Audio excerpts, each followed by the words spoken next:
A propósito de este proyecto y de otros que hemos discutido en el marco de la crisis sanitaria, hay un sector del oficialismo que nos interpela permanentemente para lo que ellos denominan, dejemos una actitud obstruccionista de lado.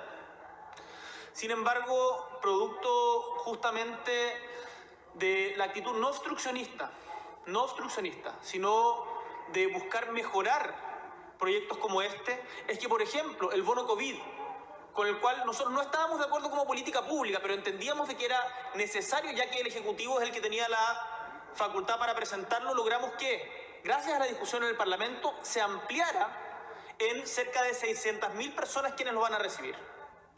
Lo mismo respecto al proyecto de protección al empleo, en donde, por ejemplo, para los sueldos menores de 500.000 pesos se consiguió gracias a lo que la derecha denomina obstruccionismo, pero que nosotros estimamos un deber esencial de la labor parlamentaria, que es mejorar el proyecto. Se logró que en el caso de estos sueldos, en un diálogo franco, respetuoso con el ministro de Hacienda, que siempre ha tenido disposición para discutir estos temas, se mantuviera la tasa de retorno del seguro de cesantía en un 70% por 3 meses para los sueldos inferiores a 500.000 pesos. No es lo que a nosotros nos hubiese gustado, nosotros hubiésemos hecho otra política pública seguramente si fuéramos gobierno, pero no lo somos.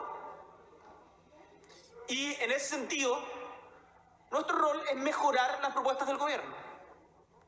Y lo hacemos, y lo digo muy honestamente, con ánimo de colaboración, porque en materias como esta, en donde estamos ante una crisis no nacional, no producto de un error puntual, sino una crisis mundial, producto de un efecto externo, no voluntario, yo deseo honestamente que al gobierno le vaya bien. Y lo digo sin ningún tapujo. Quiero que al gobierno le vaya bien en el manejo de la crisis, tanto de la emergencia sanitaria como en la contención de la recesión económica que significa esta crisis sanitaria.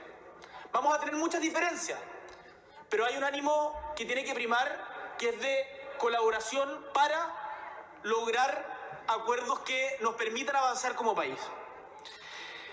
En este aspecto, nosotros hemos presentado en particular ciertos puntos en el debate que me parece importante recalcar y que lo hemos planteado nuevamente ahora mediante indicaciones a propósito del debate del FOGAPE. Uno, el problema del multirut. Recordemos de que acá estamos hablando que se va a otorgar créditos con tasa de interés real cercana a cero, o sea, con una tasa de interés nominal vinculada a la UEF, que llega a empresas que tienen ventas anuales de hasta 1 millón de UEF. Y las micro, pequeñas y medianas son aquellas empresas con ventas anuales de hasta 100.000 UEF. ¿Qué es lo que pasa entre ese 100.000 UEF de venta anual y 1 millón de venta anual? Esas son las grandes empresas. Y esas grandes empresas muchas veces tienen una matriz, pero a su vez se subdividen en diferentes RUTs, que además de generar tremendos problemas en materia de debilitar la posibilidad de acción sindical, es un problema que en materia tributaria ha sido regulado. Y lo que nosotros nos preguntamos es que, con el objetivo de no acaparar parte de estos recursos, ¿por qué no incluir la misma regulación que existe en materia tributaria respecto del multirut para la norma FOGAPE?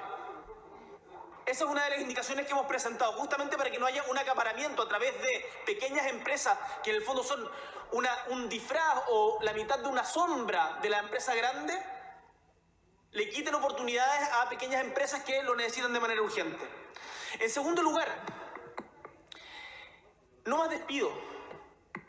Cuando el Estado otorga beneficios y otorga facilidades, lo hace esperando también una contraparte de quien los recibe. ¿Y qué es lo que hemos planteado desde el Frente Amplio y algunos sectores de la oposición? Que las empresas que accedan a este tipo de beneficios tengan que mantener su planilla por lo menos al 90% de lo que estaban antes de la crisis. Porque si no, lo que estamos diciendo es tomen créditos a tasa cero y hagan lo que quieran con sus empleados, porque el objetivo no es defender las empresas como un ente abstracto. El objetivo de estas políticas públicas es defender al empleo, y el empleo son familias, es calidad de vida. Y por lo tanto es importante también asociarlo al despido, tal como lo han hecho otros países. evitar los despidos, prohibir los despidos para las empresas que accedan a beneficios estatales, en particular para las grandes. En tercer lugar, que los criterios de asignación queden expresos en la ley. El ministro se ha comprometido a que en el reglamento quedaría explicitado que el 45% de los montos totales de los créditos que van a ser otorgados van a ser destinados a micro, pequeñas y medianas empresas. ¿Por qué no poner eso en la ley? No termina de quedar claro esa flexibilidad que se requiere. Acá no basta con contar con una supuesta buena voluntad de la banca. Son temas que tenemos que regular. Para eso estamos mandatados. Es otra de las indicaciones que hemos repuesto para la discusión.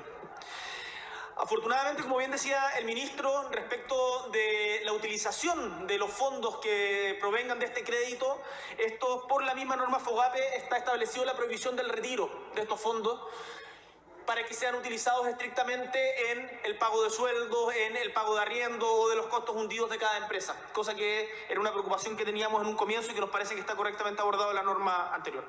Quiero terminar haciendo una referencia a una carta que me enviaron hoy día pequeños empresarios magallánicos, emprendedores magallánicos, que nos dicen que gran parte de los emprendedores no han podido optar a créditos bancarios ni capitales con aporte del Estado para su emprendimiento, han tenido que tomar créditos con casas comerciales, que sin embargo, desgraciadamente no son provenientes de la banca y por lo tanto no se han acogido a las propuestas de refinanciamiento, congelamiento o postergación. Es un punto importante a tener en cuenta. ¿Qué pasa con los créditos que no se han tomado en la banca formal? Le pido, ministro, por favor, que ojalá podamos considerar ese punto en particular para empresas regionales. Muchas gracias.